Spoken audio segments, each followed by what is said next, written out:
Selamat malam, Shalom Bapak Ibu Saudaraku yang dikasihi Tuhan. Haleluya, senang sekali di malam hari ini dapat berkumpul bersama-sama dalam ibadah pemahaman Alkitab melalui media Google Meet. Malam hari ini kita akan bersama-sama mempersiapkan hati kita untuk menerima berkat firman Tuhan. Kita akan pujikan bersama Dialah yang Maha Tinggi.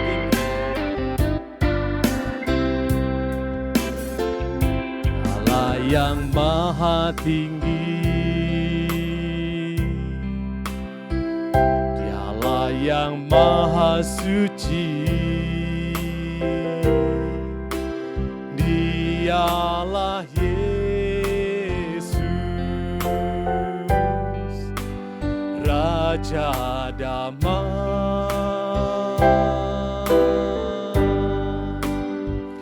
Dialah yang Maha Mulia, Dialah yang Maha Besar, Dialah Yesus, luar biasa. Kami bangga memiliki Allah seperti-Mu. Kami bahagia menjadi milik-Mu.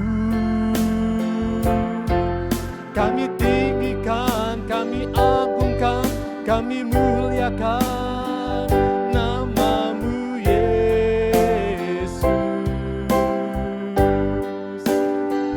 Kami bangga memiliki Allah seperti-Mu. Kami bahagia menjadi milik-Mu. Kami memuji, kami menyembah kepada-Mu Yesus.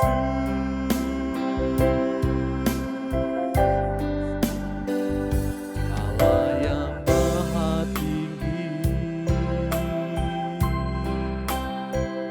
Allah yang Maha Suci, Dialah Yesus, Raja Damai.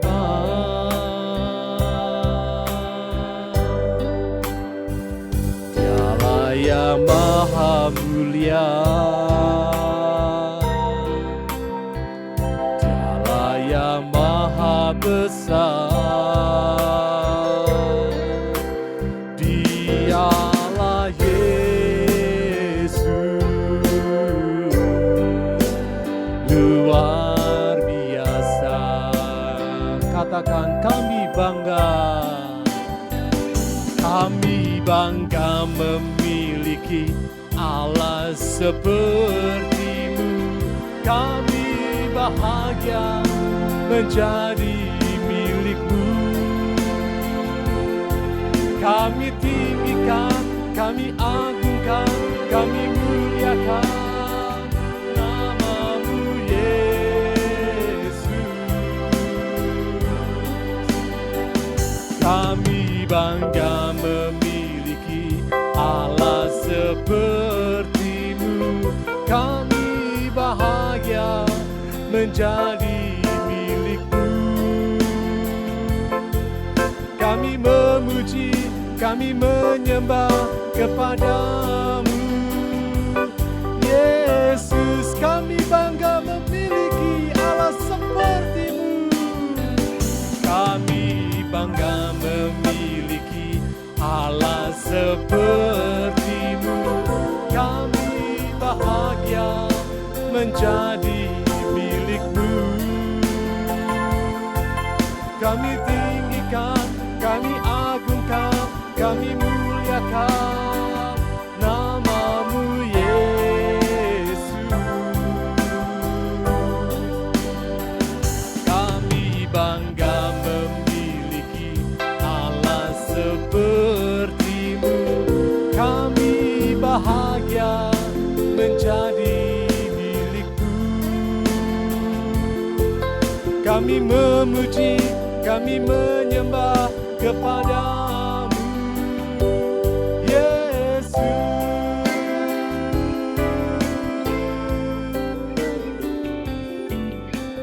Di nama Tuhan, untuk doa firman Tuhan saya serahkan kepada Diaken Muda Safrino. Kami mengucap syukur Tuhan, terima kasih atas penyertaan-Mu dari awal ibadah hingga saat ini Tuhan. Kami siap untuk menerima firman-Mu. Kami percaya Tuhan, segala pujian yang kami naikkan karena rasa syukur kami padamu Tuhan, indah dan berkenan di hadapan-Mu. Kami mau mempersiapkan hati dan pikiran kami Tuhan untuk menerima firman-Mu. Kau berkati setiap kami, Kau juga memberkati Bapak Gembala yang jadi saluran berkat bagi kami. Kiranya tuntunan Roh Kudus turun atas beliau Tuhan, sehingga firman yang disampaikan melekat erat dalam hati dan pikiran kami Tuhan. Terima kasih Bapa, biarlah firman-Mu hari ini meneguhkan dan membentuk kami Tuhan. Terima kasih Bapa, kami sambut firman-Mu dalam nama Tuhan Yesus, kami berdoa dan mengucap syukur. Haleluya, amin. Amin, puji Tuhan. Terima kasih doanya Diaken Muda Safrino. Selamat malam saudaraku semuanya, shalom.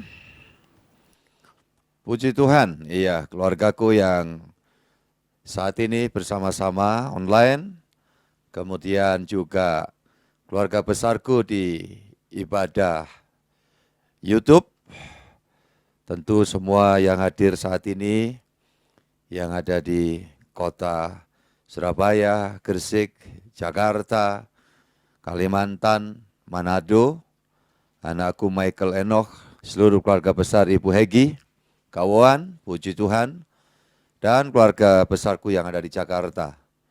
Ya, Tuhan memberkati semuanya. Dari mimbar ini saya juga sampaikan terima kasih pada setiap keluarga besarku dimanapun berada, berkait dengan setiap saudara yang mengindahkan kehormatan yang diberikan oleh Tuhan dalam hal kita berkorban, ya, memberikan sebagian dari rezeki yang Tuhan percayakan kepada tiap-tiap kita. Ini adalah bentuk syukur kepada Allah dan terima kasih tentu kepada semua keluarga besarku. Dalam berbagai bentuk arahan, kita tetap mengimani, mendoakan, dan secara konsisten seluruh tim boleh menyalurkan, mengarahkan sebagaimana mestinya menjadi sasaran tepat seperti yang Tuhan kehendaki. Ya, baik ucapan syukur, persembahan setiap saudara, perpuluhan, ya, dan juga persembahan khusus berkait dengan pembangunan gereja. Satu demi satu, ya, dari jumlah seberapapun di mata Tuhan sangat bernilai, karena itu sangat tergantung dari rasa tulus dari hati setiap keluarga besarku dimanapun berada, puji Tuhan. Ya, dari bentuk rupiah berapapun. Dan hari ini pun juga kita masuk persembahan 10 juta, dan terus ini progresnya pembangunan dalam posisi proses erection, ya, sudah nyaris selesai dalam proses penyelesaian untuk sepertiga saya rasa, ya, dari konstruksi baja yang sedang didirikan, yang sudah ada. Ini termin pertama, dan Tuhan memberkati. Juga telah dipersembahkan, persembahan kita terima sebesar 100 juta untuk pembiayaan fabrikasi dari pilar baja yang sekarang ini sedang dikerjakan, diberdirikan. Tuhan memberkati. Dari berapapun nilainya di mata Tuhan sama, yang Dia perhatikan adalah ketulusan sesuai dengan kemampuan tiap-tiap kita. Sengaja tidak pernah dalam pelayanan online kita untuk mencantumkan nomor rekening dan lain sebagainya, ya. Bahkan apa yang saya sampaikan ini adalah bentuk syukur dan terima kasih, ya, kami seluruh tim. Syukur kepada Tuhan, yang mampu memakai setiap saudara yang dapat terkait dalam ibadah secara onsite ataupun juga online. Karena jemaat YouTube pun juga ketika terpanggil menghubungi saya dan kemudian saya juga menginfokan dan memberikan nomor akun rekening dari bendahara. Ya, puji Tuhan. Dan Tuhan memperhitungkan semuanya. Puji Tuhan. Ini yang perlu saya sampaikan kepada kita semua pada ibadah PA hari ini. Besok pagi kembali jam 11.15 kita berada di Jumat siang menyembah Yesus. Yang dimungkinkan saudara bisa mempersembahkan waktu, jam istirahat kerja saudara, dari 11:15 sampai setengah 1 siang, 12.30 siang. Sehingga dimungkinkan yang 30 menit itu perjalanan kembali dari gereja dan sampai di tempat kerja Anda masing-masing. Bagi yang dimungkinkan dapat melakukan puasa untuk belajar melatih diri, merendahkan hati di hadapan Tuhan, bentuk ucapan syukur, dan tentu meningkatkan iman kita untuk lebih dekat melekat kepada Tuhan kita Yesus. Itu yang kita kerjakan. Ya, jadi yang dimungkinkan laksanakan puasa di hari Jumat esok. Tuhan memberkati saudara-saudara yang dikasihi Tuhan. Kita masuk di dalam firman Allah. Kita akan buka di dalam perjanjian baru dulu. Bu Ria Hadi, diaken, terima kasih kesediaannya. Kita akan memperhatikan Roma pasal 4 ayat yang ke-20. Tapi terhadap janji Allah, ia tidak bimbang karena ketidakpercayaan. Malah ia diperkuat dalam imannya dan ia memuliakan Allah. Dengan penuh keyakinan bahwa Allah berkuasa untuk melaksanakan apa yang telah ia janjikan. Karena itu, hal ini diperhitungkan kepadanya sebagai kebenaran. Saudara yang dikasihi Tuhan, ini kisah tidak asing lagi. Bicara tentang seorang tokoh, bapak orang beriman, Abraham. Ya, bagaimana seorang itu dapat disebut beriman? Karena dia sangat percaya kepada sabda Tuhan. Di dalam sabda Tuhan, di situ juga terdapat poin-poin, di antaranya adalah janji Tuhan. Ya, kalau orang beriman yang percaya kepada Tuhan, iman itu harus berdasar. Dasarnya apa? Firman. Ya, iman kepada Allah yang penuh rahmat, penuh kasih, itu karena ya kita tahu apa yang dia katakan itu betul. Ya, yang Allah sampaikan itu betul. Di dalamnya ada janji, tetapi terhadap janji Allah ia tidak bimbang karena ketidakpercayaan. Malah ia diperkuat dalam imannya dan ia memuliakan Allah. Jadi sasaran beriman itu adalah memuliakan Allah. Bentuk memuliakan Allah adalah taat pada kehendak Allah. Ya, saya berharap kita sama-sama belajar. Taat kehendak Allah itu prosesnya ketika kita terus mau belajar. Belajar apa? Belajar untuk mengorbankan ego kita. Ya, tidak memperhitungkan hak kita, privilege kita. Saudaraku yang kasih Tuhan. Oh, katanya Tuhan menyediakan begini, janji-janjinya banyak hal yang begini ya. Kita selalu sibuk memikirkan hak-hak istimewa kita itu ya. Saudaraku yang dikasih Tuhan, bahkan kita menyerahkan kehendak bebas kita.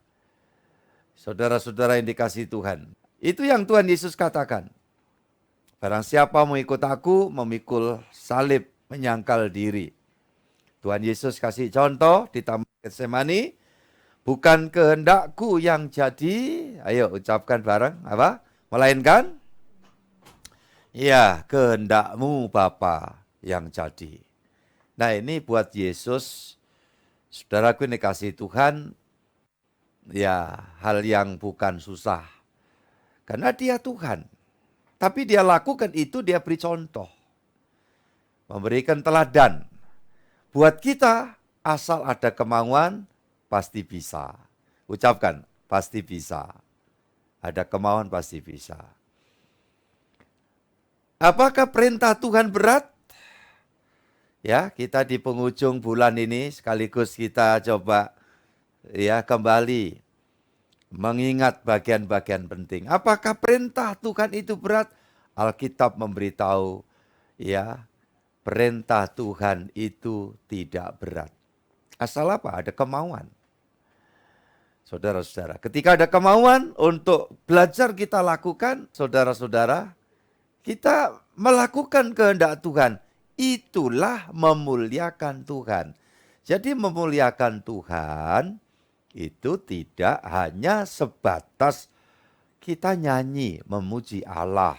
Saudara-saudara, ya itu bagian dari memuliakan Allah.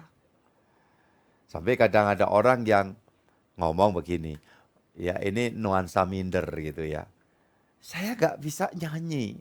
Kalau kemudian orang mengatakan saya gak bisa nyanyi, suara saya jelek, saya tidak bisa menyanyi. Berarti kalau memuliakan Allah pengertiannya hanya untuk menyanyi, orang ini sama sekali tidak memuliakan Allah. Ternyata tidak demikian. Ya, memuliakan Allah itu ketika kita sebagai orang beriman dan orang beriman itu percaya pada janji Allah, janji Tuhan, dan kita tahu bahwa janji Tuhan itu tidak cuma sekadar yang berkaitan dengan ya barangkali keuntungan kita saja. Tetapi janji Tuhan yang di dalamnya juga ada perintah itu. Ya saudaraku, ini bagaimana Pak antara perintah dan janji itu? Ya jadi saudaraku yang dikasihi Tuhan Yesus Kristus, ya kalau atasan kemudian memberikan tugas mengorder kepada bawahan, ya itu haknya dong. Kalau umpamanya kita pegawai, kita bawahan, ketika diperintah, ya kita melawan itu ya. Kenapa sampean merintah saya gitu? Wah golek perkara ya saudaraku yang dikasih Tuhan ya. Cari perkara kan? Nah, bisa ini ya seorang bos kepada drivernya, seorang bos kepada OB-nya umpamanya ya kan? Bahkan seorang bos kepada bawahan yang berkait dengan divisi di mana dia ada, ya tentu bos punya hak memerintah. Ya, punya hak memerintah. Nah, bagi yang di bawah gimana? Kewajiban. Wajib itu apa? Harus. Nah, saudara-saudara yang dikasihi Tuhan, tentu kalau atasannya bijaksana, ya, ketika keharusan tadi itu direspon, ya, maka nanti akan ada bonus. Iya kan? Saudara-saudaraku ini kasih Tuhan. Wah karena kerjamu bagus. Ya, maka ini bonus ya dalam bentuk apa saja ya. Yang namanya rewardnya itu ini. Nah jadi saudara-saudara yang dikasih Tuhan. Ini tujuannya. Orang beriman itu gimana Pak? Orang beriman tidak cuma ngomong. Iya kan? Tidak cuma ngomong, saya beriman. Aku percaya sungguh-sungguh beriman ke Tuhan. Ya, saudara-saudara yang dikasih Tuhan ada banyak. Iman berdasarkan ya ilusi, iman berdasarkan halusinasi, iman berdasarkan positive thinking, macam-macam. Apakah yang positif ya di dalam pikiran itu pasti cocok dengan kehendak Tuhan? Kan belum tentu. Makanya tidak bisa. Ya, satu ajaran begini. kamu beriman, pengen mobil mewah, moge, ya, motor gede, yang harganya kadang-kadang lebih mahal dari mobil-mobil kelas biasa itu. Ya, moge kan, berapa ratus juta. Katanya ada yang miliar, saya sih belum tahu. Ya, nggak kepikiran gitu. Ya, saudara-saudara gini, pernah ngastem kendaraan lama aja di custom begitu aja. Saya naik sekali 2 kali, udah nggak betah suaranya, plong plong plong plong plong plong gitu ya. Sudah enggak lah, ya. Jadi saudara-saudara gini kasih Tuhan, kalau pingin mobil mewah masuk ke showroom mobil itu kemudian kitari, beriman sungguh-sungguh. Ya, malah ada yang pakai istilah begini, ya, nubuatin. Nubuat dari kata nubuat. Ini punyaku, mesti spesifik, warnanya merah umpamanya. Spionnya di samping, ya dari dulu ya, spion mesti di samping ya. Saudara, di belakang juga ada sih, sekarang ya kan. Kemudian tumpangi tangan. Ini sebetulnya bukan beriman. Iya kan? Ini iman ilusi. Diteguhkan lagi bahwa ya, apa yang ada dalam pikiranmu, ya, ini termasuk dasar positive thinking, pikiran yang positif, yakin, pasti bisa. Pakai istilah nubuatin itu. Ya, saya bilang bukan. Ini bukan nubuatin, bukan nubuat, tetapi ya kubuat. Iya kan? Kalau saya yang melakukan itu, saya yang membuat itu, ide itu. Ini tak lebih halusinasi. Loh Pak, salah kah Pak punya keinginan? Loh, keinginan boleh dong. Kalau saya ya dalam pemikiran, ya lebih baik untuk mendapatkan sesuatu yang kita harapkan itu, ya cita-citakan, ya bertahap. Gitu loh. Maaf ya, tidak bermaksud mendiskreditkan atau menganggap gimana. Kalau barangkali sepeda angin aja belum dapat, gitu, kita belum pakai, terus yang kita pikir ini mobil mewah yang harganya miliaran itu. Lo coba. Saudara-saudara yang dikasih Tuhan, tetapi anehnya, ajaran-ajaran semacam itu juga laku. Ya, banyak pengikutnya. Walaupun saya yakin yang frustasi juga banyak. Iya. Karena terus kemudian masuk di kelompok kalangan begitu itu bisa mendongkrak prestis gitu ya. Kadang-kadang ada orang yang memaksakan untuk berada di tengah-tengah lingkungan yang sedemikian, yang ujung-ujungnya diri semakin menderita. Nah gitu, kalau saya sih nggak sepaham ya, seperti itu. Jadi, boleh Pak punya keinginan untuk mendapatkan hal boleh saja, cita-cita, harapan, ya kerja keras. Ya, jangan kemudian, Pak mujizat kan masih ada. Ya mujizat itu sebetulnya untuk kepentingan kita manusia, atau itu untuk kepentingan Tuhan berdasarkan rencana Tuhan, iya kan? Dan itu hak prerogatifnya Tuhan. Jadi ini supaya kita ngerti. Pak, orang enggak punya sepeda ontel pun dia mendambakan ya kendaraan yang harganya miliaran. Mungkin enggak bagi Tuhan Pak melakukan? Kalau dia berkenan mungkin. Ya, tapi itu sifatnya anomali. Namanya mukjizat itu kejadiannya bukan asal-asalan, bukan setiap saat. Ya. Kalau ada orang yang menganggap itu wah miracle. Foto cengar-cengir selama berapa tahun dapat uang miliar gitu, ya kan? Kayak yang sempat viral itu kan? Ghazali Everyday. Ya terus apakah ya teman-teman yang lain ini pingin juga seperti itu kan? Wah terus kita bayang-bayangkan tiap saat buat konten foto cengar-cengir gitu. Ya, jadi saudara-saudara yang dikasih Tuhan tentu tidak demikian, ya kan? Itu kalau kita mau berjuang ya kaitannya ada dasarnya. Maka iman itu harus berdampingan dengan kebijaksanaan atau hikmat. Ya, hikmat. Nah, hikmat itu, ya saudaraku yang dikasihi Tuhan, berkait, berkorelasi dengan fungsi otak kita. Gitu loh. Jadi berkait dengan kecerdasan sesuai dengan bidang itu, lantas Tuhan memberikan hikmat sorgawi, tetapi itu tetap ada korelasinya.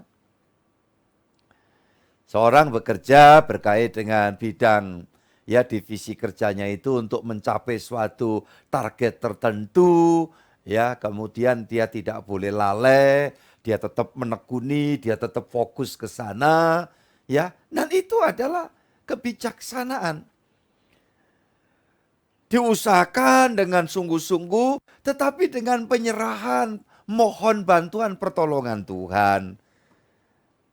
Tuhan, kami mohon belas kasih-Mu, pertolongan-Mu Tuhan. Jadi saudara-saudaraku ini kasih Tuhan. Pak, yang Bapak baca tadi Pak Gembala, itu kan kaitannya Abraham Pak. Ya, yang sampai di usia sudah uzur, tahu-tahu dia ya yakin apa yang Tuhan janjikan. Iya, itu Abraham. Khusus saja kan. Di Alkitab sepanjang sejarah zaman, yang saya ingat satu Abraham, yang di perjanjian baru itu Zakaria dengan Elisabet, ya kan? Di usia lanjutnya seperti itu. Kemudian yang lebih ekstrim lagi, tetapi ya itulah kekuasaan yang Maha Kudus, seorang gadis, ya kan, belum pernah terjamah, tidak pernah ya dikatakan bersetubuh dengan siapapun, tiba-tiba mengandung. Nah, jelas Alkitab memberitahu dari Roh Kudus. Dan itu sepanjang zaman ya cukup satu saja. Jadi jangan ada terus cerita sekarang ini tiba-tiba muncul di sana, wah saya mengalami seperti Mary, seperti Maria, ya umpamanya. Jadi saudara-saudara yang dikasihi Tuhan, ini yang perlu kita betul-betul paham, sadari, ya, untuk kita mengerti. Jadi jelas di sini saudara-saudara, ayat yang ke-20 kembali kita rilis, tetapi terhadap janji Allah ia tidak bimbang karena ketidakpercayaan, malah ia diperkuat dalam imannya dan ia memuliakan Allah. Muliakan Allah itu terus dia belajar taat mengikuti perintah Tuhan. Jadi puncak imannya Abraham itu ya bukan kaitannya dia di usia lanjut kemudian dia punya anak. Itu betul-betul intervensi murni Allah ilahi. Ketaatan terhadap perintah yang dilakukan Abraham. Kira-kira apa sih puncaknya? Tolong di sini ada yang mau berkontribusi dengan saya. Unmute sebentar. Apa yang diperhitungkan Allah menjadi kebenaran tentang ketaatan Abraham? Silakan. Di mana Pak Suko ketaatannya Pak Suko? Yang dinilai Tuhan kebenaran ini. Oh, pada bingung ya. Pak Hadi. Puji Tuhan. Abraham menyerahkan anaknya yang begitu dicintainya, yang selama ini sulit untuk mendapatkannya, tetapi Abraham melakukannya dengan mempercayai apa yang diperintahkan Tuhan untuk mempersembahkan anaknya Ishak. Begitu Bapak Gembala. Haleluya. Gimana? Setuju? Ya, puji Tuhan. Jadi, saudara-saudara yang dikasihi Tuhan, orang kadang-kadang, melihat tentang mukjizat itu, ini karena Abraham berpegang pada janji Tuhan. Loh, sebetulnya Abraham sendiri kan ya sampai kalau si Sarah sendiri kan ketawa kan, maka arti nama Ishak itu kan ketawa itu. Iya, jadi dia nggak berharap itu gitu loh. Ya, karena dia menyadari masakan aku yang sudah uzur ini. Iya kan, seperti itu. Nah, jadi saudara-saudara yang dikasihi Tuhan, banyak orang pakai contoh Abraham. Itu dari sisi, wah dia kelimpahan. Ketaatan pada perintah ini loh, adalah bentuk hidup yang memuliakan Allah. Ya, memuliakan Allah. Makanya di bulan Januari ini saudara-saudara yang dikasihi Tuhan, syarat ketentuan berlaku dari ya perlombaan dan kita pasti menang. Apa sih menang? Salah satunya adalah bagaimana ketika kita perintah Tuhan itu kita laksanakan. Dan saya sudah menyampaikan ini berkali-kali kaitannya bahwa ketika perintah Tuhan kita laksanakan, yang untung bukan Tuhan tetapi kita. Puji Tuhan. Nah, karena Abraham itu taat, maka namanya dibuat sedemikian. Ya, dalam perjanjian lama diberi tanda jasmani. Abraham jadi kaya raya. Ya, selalu di dalam perjanjian lama itu karena ibadah itu masih orientasinya itu pada hal-hal yang lahiriah, yang jasmani. Ayub taat, hidup sungguh-sungguh, ya kan? Maka dikatakan dipulihkan. Mendapatkan anak laki-laki yang banyak, perempuan yang banyak, ya, dan kekayaannya berkali lipat. Nah, seperti itu. Saudara-saudara, Yusuf, ya, anak Yakub, begitu karena dia taat, ya, maka diperlihatkan dia diangkat kedudukannya. Daniel, Sadrak, Mesa, Abednego selalu di dalam perjanjian lama. Kenapa? Karena orientasinya itu adalah secara lahiriah jasmani. Maka ibadah yang dilakukan pada zaman perjanjian lama itu adalah bentuk-bentuk ibadah secara jasmani menjadi suatu persiapan untuk nantinya memasuki ibadah yang berdasarkan menyembah Allah itu harus di dalam roh dan kebenaran. Maka nanti janji-janji berkatnya adalah berkat-berkat di atas matahari. Ya, sedangkan hidup di dalam dunia ini tentu Tuhan jamin kita. Tentu Tuhan jamin kita. Bukan berarti perjanjian lama sama sekali tidak akan berkait dengan hidup kita di masa kini, tidak. Tetapi yang paling utama yang dikedepankan adalah harapan kita untuk mencapai hadiah panggilan surgawi. Iya kan? Toh kita sendiri sudah menikmati perjalanan hidup ini. Ya.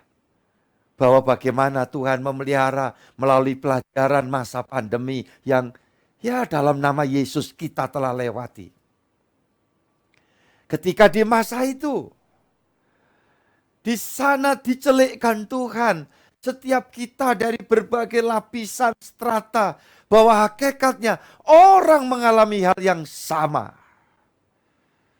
Walau mungkin secara tingkat sosialnya beda. Tapi pada waktu itu harus mengalami hal yang sama. Tidak bisa ketemu leluasa dengan banyak orang. Iya kan? Tidak bisa bepergian. Saudara-saudara yang dikasihi Tuhan, dan itu satu pelajaran. Sebelum itu rada sulit untuk memberi pengertian. Ada orang yang berpenghasilan ya di bawah standar cukup. Ada orang yang barangkali bisa memperoleh per bulan miliar rupiah. Bahkan mungkin dolar US. Mungkin saja itu miliar. Gitu. Tapi toh juga yang dimakan, yang diminum. Kalau doyan minum seperti saya, air hangat seperti ini, semuk segini aja udah puas juga. Saudaraku yang dikasihi Tuhan. Siapapun. Ya apalagi saya mendengar kesaksian Pak Presiden yang kita cintai ini Bapak ya Joko Widodo. Suka harus minum setiap hari jamu tradisional yang disiapkan. Ada kunyitnya ya, mungkin ada jahenya. Ya, cuman seberapa yang beliau konsumsi. Walaupun beliau presiden RI 1. Ya, tapi dengan postur tubuh ya yang ideal seperti itu. Jangan-jangan barangkali kalau konsumsi air minum, air putih banyakan saya, saudaraku. Walaupun saya bukan presiden, kan gitu. Nah itulah menjadi satu pelajaran sehingga kita mengerti tujuan iman Kristen kita itu apa. Ya, saudara-saudara yang dikasihi Tuhan.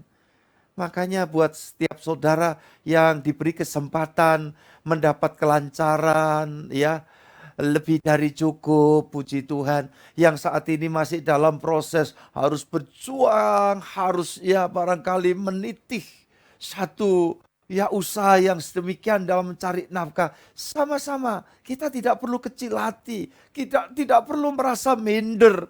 Ya, karena urusan sukses iman adalah hidup yang memuliakan Allah. Bukan karena imannya bagus, kekayaannya lebih bagus. Bukan jadi ukuran. Ya, yang sampai masa tua terpelihara hidup, ada kemungkinan semangat gairah berjuang di masa mudanya. Satu, yang kedua juga, ya minta tuntunan Tuhan di dalam memanage rezeki yang dipercayakan Tuhan itu tidak bisa dipisahkan. Ya, antara semangat dalam memperjuangkan hidup itu, ya, pantang menyerah. Kegagalan bukan kiamat. Tetapi yakin, pasti semua ini ada di dalam satu bidang yang harus diperjuangkan. Nah, sudah Tuhan beri dimanage secara benar. Tidak hidup yang enggak, iya kan? Tidak euforia, tidak foya-foya lah dalam bahasa ya lamanya begitu, bahasa mainstreamnya itu begitu, konservatifnya itu. Jangan foya-foya. Ya itu relatif sih. Ya kalau sekedar orang itu pendapatannya begini, ya makan di restoran sana sini umpamanya. Semua pakaian yang dikenakan branded, apakah itu bukan kategori foya-foya? Ya enggak juga kalau dia sekarang menikmati semua dari jeripayanya dan itu ada. Dia seorang anak Tuhan yang setia, dia tahu mengedepankan juga bahwa sebagian dari rezeki yang diterimakan sudah diaturkan ke Tuhan. Dia mengerti diakonia, memberikan bantuan. Saudaraku, lantas dia bisa menikmati itu. Saya kenal beberapa orang.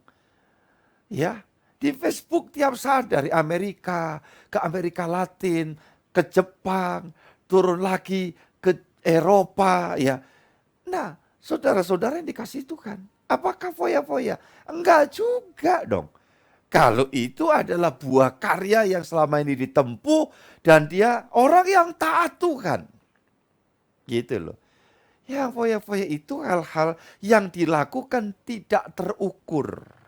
Sampai ada istilah konservatifnya, ya lebih besar tiang daripada pasak. Atau kebalik. Saudaraku yang dikasih Tuhan, ya begitu. Nah ini orang yang nawur istilahnya. Ya apa Pak nawur itu? Ngawur. Iya kan? Nggak terukur. Iya, malah bahkan demi mendongkrak ya, ini tingkat sosial hidupnya harus dengan maaf kata ya, maaf ya ini, harus utang-utang. Dan di masa sekarang ini minta ampun namanya iklan tuh kalau saya muter YouTube khotbah-khotbah itu, iklannya itu aduh. Ya, kamu dapat limit berapa? Ya. Oh, kalau aku dapat sampai 80 juta, 150 juta. Wadadah. Ya. Wena erek itu. Iya kan? Saudara-saudara yang dikasih Tuhan. Nah, ketika kita terjerumus di situ. Nah, di situ baru konotasinya itu negatif. Gitu loh saudara-saudara yang dikasih Tuhan.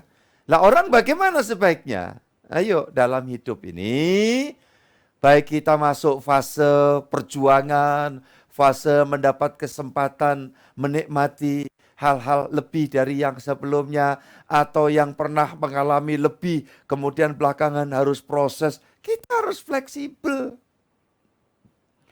Dalam bahasa sederhananya bisa dongak, bisa dingklu. Iya kan? Nah, itu kuncinya hidup Kristen yang tahu pimpinan Tuhan. Penting sekali. Banyak orang Kristen dia tidak mengerti, ya tidak memahami pimpinan Tuhan di dalam hidupnya. Nah, temanya hari ini memahami pimpinan Tuhan. Kalau kita memahami pimpinan Tuhan, melewati jalan yang penuh kemudahan, haleluya, puji Tuhan. Saat dibawa Tuhan melewati lembah bayang-bayang maut, dia tetap berkata, aku tidak takut bahaya, sebab Tuhan besertaku, gada dan tongkatmu menyertai aku. Yang setuju angkat jempol, katakan amin. Itu tipe orang yang tahu dalam pimpinan Tuhan. Alam semesta ini, ya, di dalam berbagai macam prosesnya, memberikan satu hikmat, wawasan kepada kita. Satu contoh, ya, tentang kejadian alam yang ditulis di dalam kitab, ya, Ayub. Coba kita buka sama-sama. Ayub 37 ayat 10 sampai 13. Silakan Bu Riyadi. Oleh nafas Allah terjadilah es, dan permukaan air yang luas membeku. Awan pun dimuatinya dengan air, dan awan memancarkan kilatnya. Lalu kilatnya menyambar-nyambar ke seluruh penjuru, menurut pimpinannya, untuk melakukan di permukaan bumi segala yang diperintahkannya. Ia membuatnya mencapai tujuannya, baik untuk menjadi pentung bagi isi buminya, maupun untuk menyatakan kasih setia. Lalu kilatnya menyambar-nyambar ke seluruh penjuru menurut pimpinannya, untuk melakukan di permukaan bumi segala yang diperintahkannya. Ia membuatnya mencapai tujuannya, baik untuk menjadi pentung bagi isi buminya, maupun untuk menyatakan kasih setia. Puji Tuhan. Jadi peristiwa alam ini, ya, saudara yang dikasihi Tuhan, ternyata semua ada di dalam pimpinan Tuhan. Nah, sebenarnya di sini Tuhan mau bicara kepada kita bahwa betapa indahnya kalau di dalam kita sebagai anak Tuhan, orang Kristen yang sejati adalah orang Kristen yang memahami pimpinan Tuhan. Dan saya mau jelaskan begini. Jalan dalam pimpinan Tuhan itu tidak berarti semua mesti lancar, mulus, langsung begitu saja, serba instan. Justru itu patut dicurigai. Bahwa itu bukan di dalam pimpinan Tuhan. Mungkin kita sudah mulai jalan, mengikuti jalan kita sendiri. Tuhan Yesus sendiri memberikan satu gambaran kan. Di dalam dunia ada dua jalan tuh, sampai buat nyanyian tuh kan yang lalu pernah saya nyanyikan itu kan. Lebar dan sempit. Nah, kalau demikian, yang gimana Pak? Ya kita ikuti. Bahwa petunjuk pimpinan Tuhan itu, kita ikuti. Sehingga kita tidak bisa berkata bahwa, wah ini sulit ini, ada banyak tantangan, ada masalah. Mungkin Tuhan tidak pimpin saya bekerja di situ, umpamanya contoh begitu. Belum tentu. Berapa kali saya harus memberikan pencerahan atas pertolongan Tuhan kepada beberapa saudara, ya, keluarga besarku lah, di beberapa tempat bahkan. Orang datang pada saya tidak nyaman lagi Pak kerja di situ. Ya, saya menghadapi begini, menghadapi begitu banyak hal. Nah saudara-saudara yang dikasih Tuhan, saya tidak serta-merta katakan bahwa, wah mungkin kamu salah itu dulu. Berada di situ kamu tidak ngikuti pimpinan Tuhan. Saya minta dia cerita dikit aja. Gimana asal muasalnya? Kamu bisa mendapatkan pekerjaan dan posisi di situ. Ya, semua prosedural, ya, secara normatif jelas. Penuh doa, penuh pengharapan, penuh ketaatan, disertai dengan kesungguhan kepada Tuhan. Sampai dibawa ke sana. Maka saya bilang, ikuti pimpinan Tuhan. Ketika engkau menghadapi ini, Engkau sedang dipersiapkan. Selalu di balik salib itu biasa ada kemuliaan yang Tuhan sediakan. Saudaraku yang dikasih Tuhan, itu di dalam case yang seperti itu. Ada lagi anak Tuhan, Pak, yang kami kerjakan ini sudah bagus, tiba-tiba langsung anjlok. Kami mengalami ditipu orang, umpamanya saja begitu. Dan itu sih kenyataan, ada beberapa orang. Dan dia hampir putus asa, dia mengatakan, kenapa mesti begini? Atas pertolongan Tuhan saya memberikan pencerahan. Kerugian ini harus terjadi sekarang. Kemungkinan besar ini pimpinan Tuhan mengizinkan kamu mengalami ini sekarang. Karena ketika engkau tahan uji, minta pimpinan Tuhan lanjut untuk kamu bisa bangkit dari sini. Satu waktu kamu akan dibawa lebih besar lagi, maka kamu akan lebih waspada. Andai kata tidak melewati step sekarang ini, kamu mengalami ujian seperti ini, kamu tidak pernah siap. Ketika kamu udah lebih tinggi, jatuhmu itu begitu mengagetkan, kamu belum pernah berlatih. Dan puji Tuhan, ada banyak yang di dalam proses ini kemudian dia mengindahkan. Ya, tidak patah semangat. Terus dia berjuang. Dan tentu berapa mereka akhirnya goal. Perjalanannya, ya saudaraku dikasih Tuhan, di dalam topangan Tuhan. Tapi bukan berarti kalau sudah dalam topangan Tuhan, wah ini aku sudah ada di dalam pimpinan Tuhan. Lantas ya sudah tinggal lancarnya doang. Belum tentu. Kadang waktu Tuhan bawa lagi untuk berlatih demi mendapat kekuatan baru. Kayak contohnya itu kan, ya burung elang, Raja Wali ya, Raja Wali. Itu ada waktunya setelah dia melewati masa yang sulit. Waktu belajar terbang dihempas dari induknya sendiri. Nyaris jatuh, ditangkap lagi dan seterusnya. Sampai dia menjadi kuat, mengepakkan sayapnya. Bahkan terbang di atas arus angin. Tapi satu saat dia harus mengalami proses. Kekuatannya semakin lemah. Dan ada satu harapan untuk menerima kekuatan baru ketika dia harus berganti seluruh bulunya. Dan kita tahu itu sangat menderita ketika mengalami proses itu. Bahkan ada waktunya sisa-sisa bulu yang tidak bisa copot dengan sendirinya, dia cabutin sendiri. Dan setelah itu tumbuh ya bulu yang ada di sayap dan seterusnya. Seolah dia kembali menjadi muda. Kekuatannya diperbarui. Makanya ada satu ayat yang jadi nyanyian kan dalam Yesaya itu. Yang menantikan Tuhan dibaharui kuatnya. Ya, terbang tinggi seperti Raja Wali. Ya, berjalan tidak lelah, berlari tidak lesu. Saudara-saudara yang dikasihi Tuhan, inilah perjalanan di dalam kehidupan ini. Berjalan dalam pimpinan Tuhan. Kalau berjalan dalam pimpinan Tuhan, saudara-saudara yang dikasihi Tuhan. Waktu menghadapi godaan, ya, tawaran manis. Saudaraku yang dikasihi Tuhan, dia punya kekuatan, punya daya. Coba kita baca Kejadian pasal 39 ayat 21. 39 ayat 21. Tetapi Tuhan menyertai Yusuf dan melimpahkan kasih setianya kepadanya dan membuat Yusuf kesayangan bagi kepala penjara itu. Enak ya ayat ini ya. Waduh, aku mendambakan seperti itu. Taat perintah Tuhan dulu. Kayak Abraham diakui 3 agama besar. Bahkan keturunannya itu sampai hari ini menjadi pergunjingan di dalam dunia ini, ya kan, dari Abraham. Tapi apa? Abraham bayar harga. Syarat dan ketentuan berlaku. Yusuf juga demikian. Saudara-saudaraku yang dikasihi Tuhan. Seorang yang tahu pimpinan Tuhan. Ya, sebelum pada pengalaman ini juga sebetulnya ya rada paradok ya.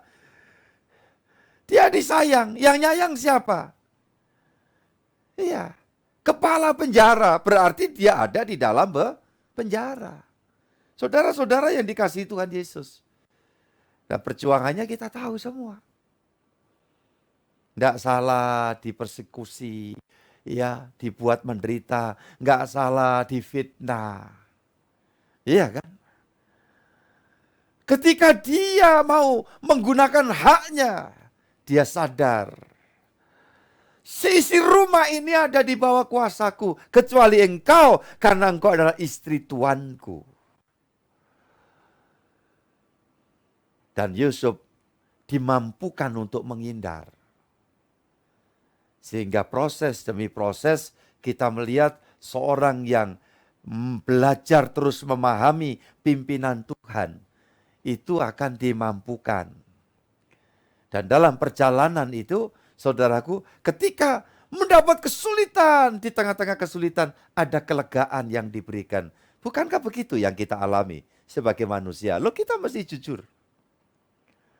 Dari satu sisi kita mengalami banyak jawaban Tuhan, tetapi saat tertentu ada bagian yang tidak dikabulkan Tuhan. Dan itu ada bagian yang sangat membuat kita barangkali seperti terluka.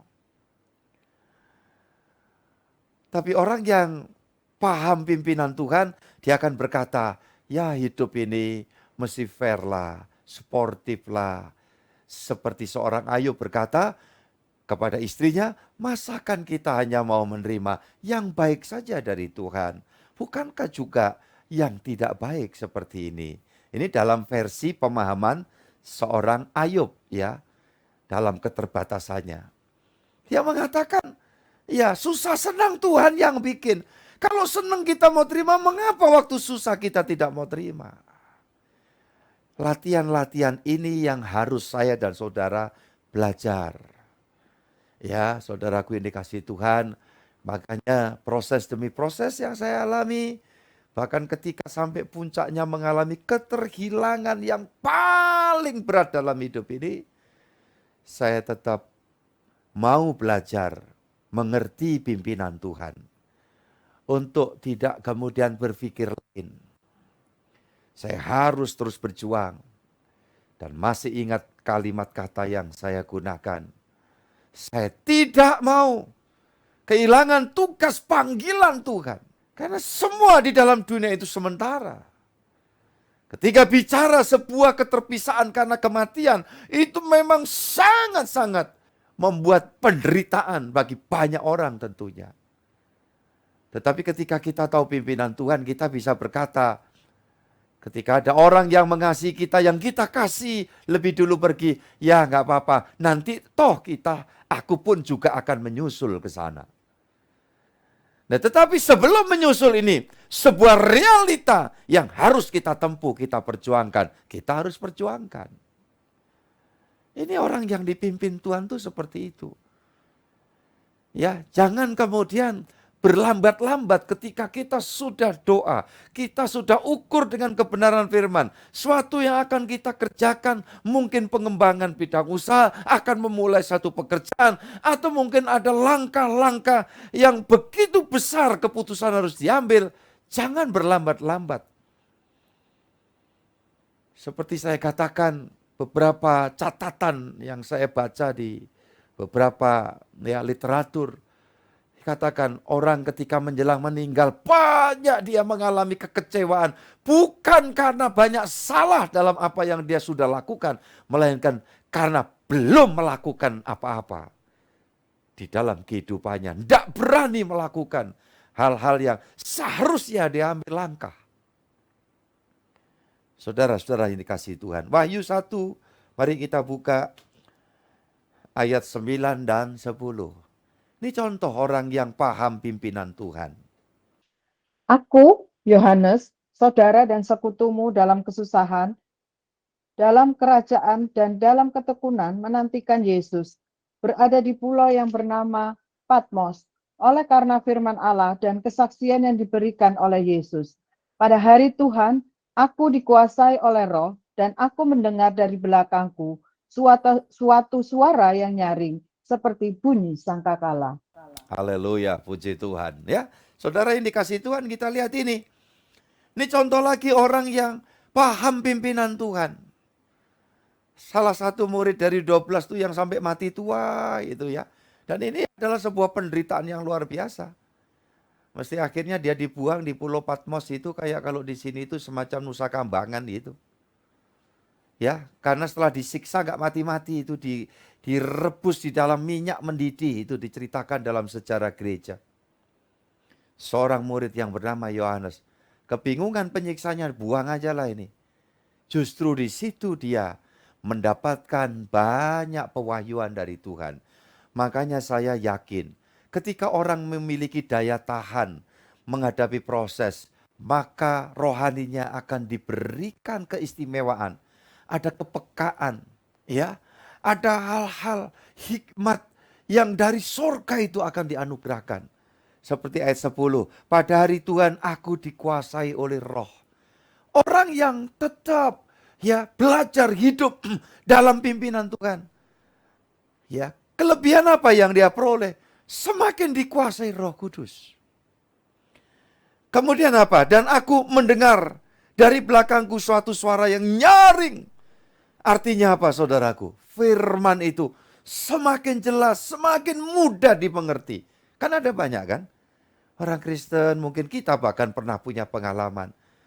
Ya, untuk memahami firman itu sulitnya bukan main. Karena apa? Mungkin di kepala kita masih terisi banyak hal.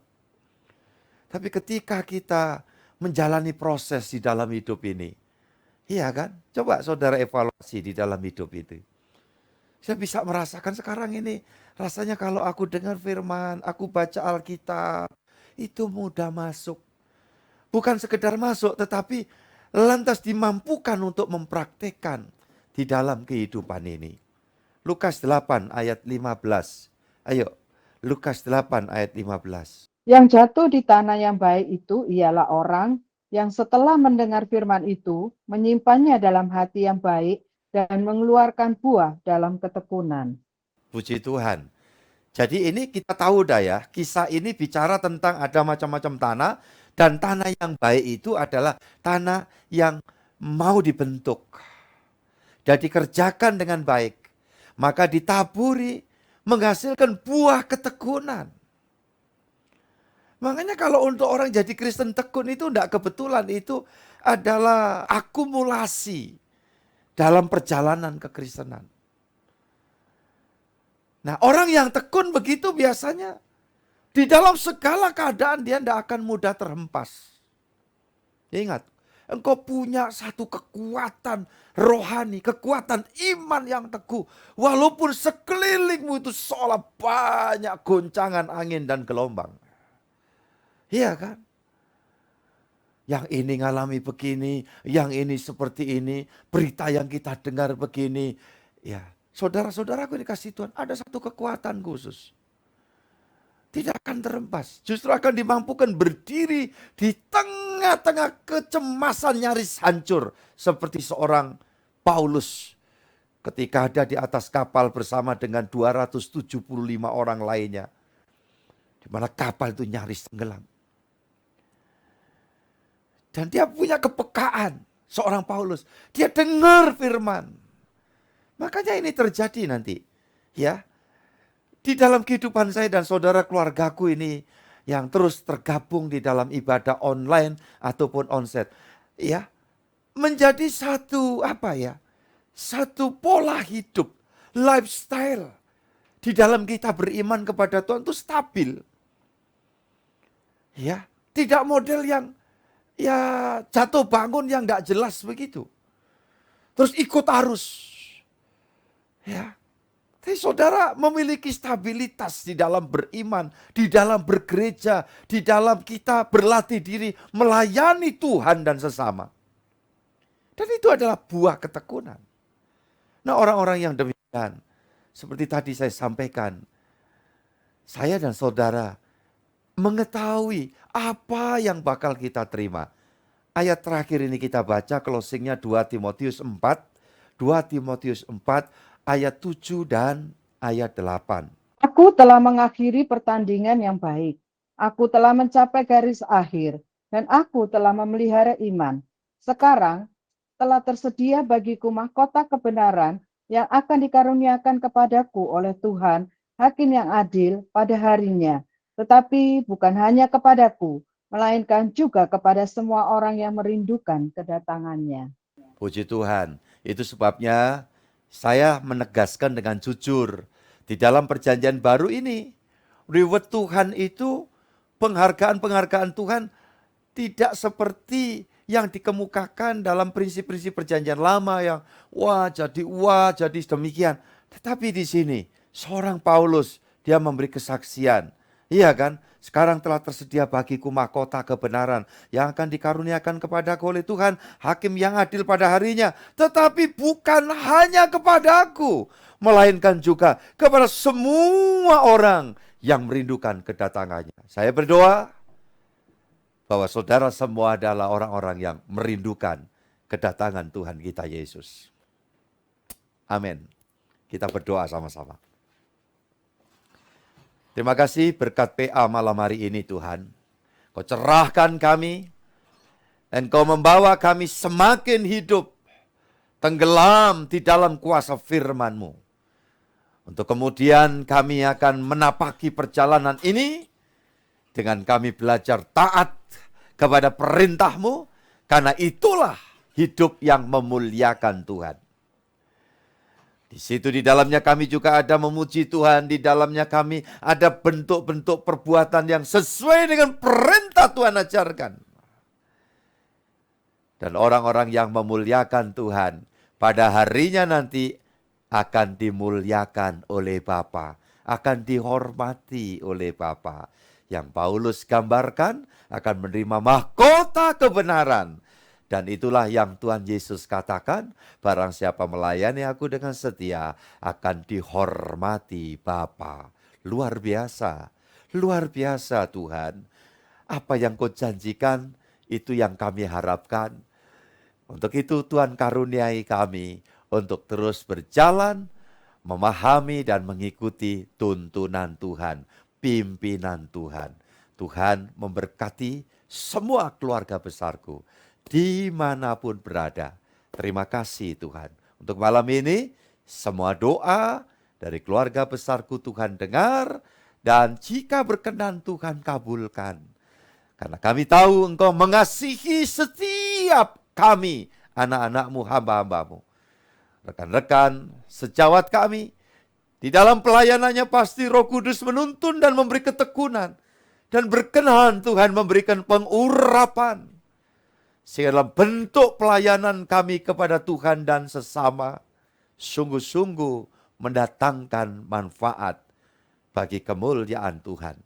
Terima kasih buat hari ini. Besok kami akan menikmati Jumat siang menyembah Yesus. Dan Tuhan memberikan gairah, kemampuan untuk kami melakukan puasa sebagai bagian dari proses merendahkan hati di hadapan Tuhan. Terima kasih Bapak buat malam ini. Kami berdoa untuk keluarga besar kami di pusat GKT Jakarta. Dalam pengembalaan Ibu Maria Santoso. Tuhan memberkati beliau dengan seluruh keluarga besar. Demikian juga Ketua Sinode kami, Bapak Dr. Handoyo Santoso dengan keluarga dan seluruh tim beserta seluruh jemaat ada di dalam naungan berkat Tuhan. Maka pembangunan gedung ibadah di Jakarta pun pembangunan gedung ibadah di Gresik, kami yakin Tuhan pasti berkenan campur tangan. Sampai selesai dengan baik, Tuhan kami muliakan. Kami mintakan berkat atas setiap umat-Mu yang bangga dan bersyukur menempatkan diri menjadi saluran-saluran berkat Tuhan. Tuhan mengingat semua yang dilakukan oleh anak-anak-Mu, ya Tuhan, sampai kepada kekekalan sorgawi. Syafaat kami, Indonesia Tuhan berkati. Bangsa dan negara kami, Tuhan berkati. Terpujilah Tuhan sekarang sampai selamanya. Dan rahmat Tuhan turun atas kami tentunya. Dari hari ini sampai Maranatha, Tuhan Yesus datangnya 2 kali. Menjemput dan mengantar kami pulang ke Firdaus sorgawi. Atas nama Bapa, Putra, dan Roh Kudus, Allah yang Esa yang kami kenal dalam Tuhan Yesus Kristus. Bapa, terima kasih.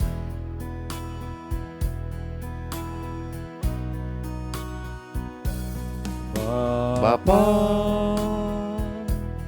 terima kasih.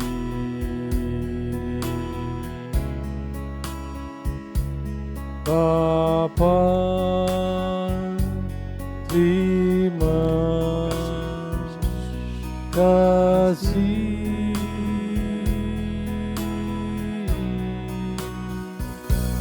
Bapa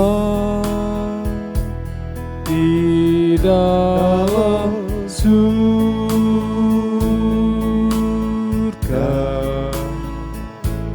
syukur, terima kasih.